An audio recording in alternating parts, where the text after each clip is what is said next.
நமஸ்காரம். முதலில் ஒரு எடுத்துக்காட்டு சொல்லுகிறேன். அது முக்கியமில்லை, அதை மறந்துவிடலாம். பின்னர் சொல்லப் போவதை நினைவில் கொண்டால் போதும். முதலில் உதாரணம். நாம் இரத்த பரிசோதனைக்கு செல்லுகிறோம், பிளட் டெஸ்ட். அப்போது ஒரு சாதா பரிசோதனை பண்ணாலே டிஃபரன்ஷியல் கவுண்ட்னு ஒன்று போடுவார்கள். அது மொத்தம் 5 எழுதப்பட்டிருக்கும். பாலிமார்ப், லிம்போசைட், ஈசினோஃபில், மோனோசைட், பேசோஃபில்ஸ் என்று போட்டிருப்பார்கள். இது 5. இந்த 5லும் ஒரு வினோதம், கூட்டுத்தொகை 100. இந்த 5ஐயும் கூட்டினால் 100 வரும். அது நமக்கு ஏதாவது இன்ஃபெக்ஷன் இருக்குமானால் ஒன்று கூடும், ஒன்று கூடினாலே இன்னொன்று குறையும். ஏன்னா கூட்டல் தொகை 100. எல்லாமே கூடி 120ன்னு வர முடியாது. தானே அந்த இன்ஃபெக்ஷன் தீர்ந்து விட்டதானால் அதுக்கு தன் இடத்துக்கு வந்துவிடும். கூடல் குறைதல் இருக்காது. இதை ஞாபகத்தில் வைத்துக் கொள்ளுங்கள். ஆனால் முக்கியமில்லை. இப்ப நான் சொல்ல வரும் விஷயம் என்னவெனில், நம் உடம்பிலே வாதம், பித்தம், கபம் என்று 3 உள்ளது. இந்த 3ம் சமமாக இருக்குமானால் நமக்கு ஒன்று நோய் இல்லை. வாதம் எவ்வளவோ கபம் எவ்வளவு, கபம் எவ்வளவோ பித்தம் எவ்வளவு, நோய் இல்லைன்னு பொருள். இது சற்று மாறிவிடுமானால், ஒன்று கூடல் குறையல் இருந்தால் அப்ப நோய். அதில் எது கூடியிருக்கிறதோ அதை தன் நிலைக்கு கொண்டு வர வேண்டும். இதில் இந்த 3ஐயும் கூட்டினால் எத்தனை கூட்டல் தொகைன்னு என்னை கேட்க வேண்டாம், அது எனக்கு தெரியாது. அப்படி ஒன்று உண்டா என்று கூட எனக்கு தெரியாது. 3ம் சமமாக இருந்தால் 1/3 1/3 1/3 அல்லது 1 1 1 என்று இருந்தால் நோய் இல்லை. இது 2வது விஷயம், நினைவில் கொள்க. 3வது, நம்மிடத்தில் இருக்கும் சத்துவகுணம், ரஜோகுணம், தமோகுணம். அந்த 3ம் சமமாக இருந்தால் நல்லதுதானேன்னு கேட்பீர்கள். இல்லை.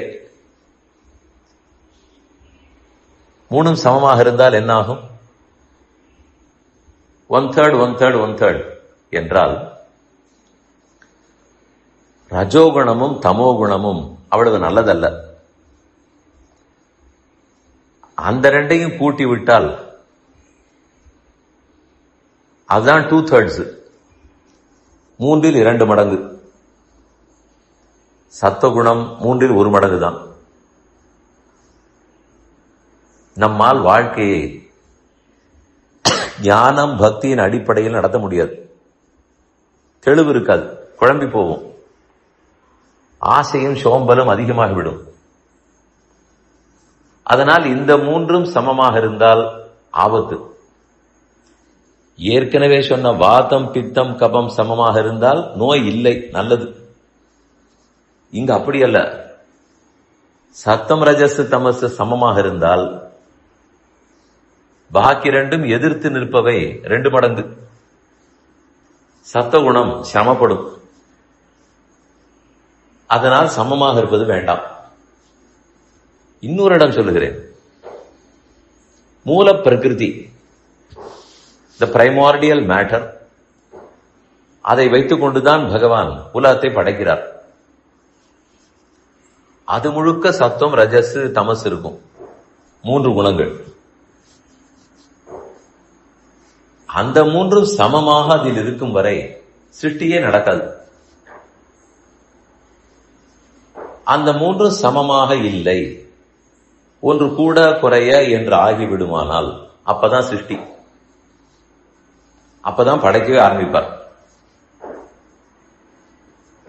அங்கேயும் இந்த மூன்றும் எப்படி சமம்ங்கிறதுக்காக சொல்ல வந்தேன். சத்தம் ரஜஸ் தமைதி குணாகா பிரகிருதி சம்பவாகான்னு கண்ணன் கீதையில சொல்றார். அதிலேயே இருக்கிறது முக்குணம். அந்த பிரகிருதியை வைத்துக் கொண்டு நாம் படைக்கப்பட்டிருக்கிறபடியால் அது காசு, அதுதான் காரண பொருள், நாம் எல்லாரும் எஃபெக்ட், காரிய பொருள். அதில் முக்குணங்களும் இருக்கிறபடியால் நம்மிடத்திலும் இருக்கிறது. அங்க அது சமமாக இருந்தால் சிருஷ்டி கிடையாது, மாறினால் சிருஷ்டி. நம்மிடத்தில் இந்த மூன்றும் சமமாக இருந்தால் ஞானம் தெளிவு ஏற்படாது, பேராசையும் தூக்கமும் தான் வரும். வாதம் பித்தம் கபம் சமமாக இருந்தால் நோய் இல்லை, மாறிவிட்டால் நோய் உண்டு. இப்படி ஒரு மாதிரி ஒரு ஈக்குவிலிபிரியம், ஒரு பேலன்ஸ், இதை வைத்துக் கொண்டுதான் இந்த உலகமே படைக்கப்படுகிறது, நாமும் வாழ்ந்து வருகிறோம்.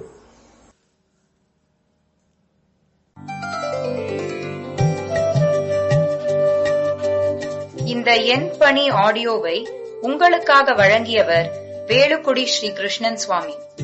இந்த ஆடியோவை தினமும் உங்கள் மொபைலில் பெற கிஞ்சித் என் பணி KINCHITENPANI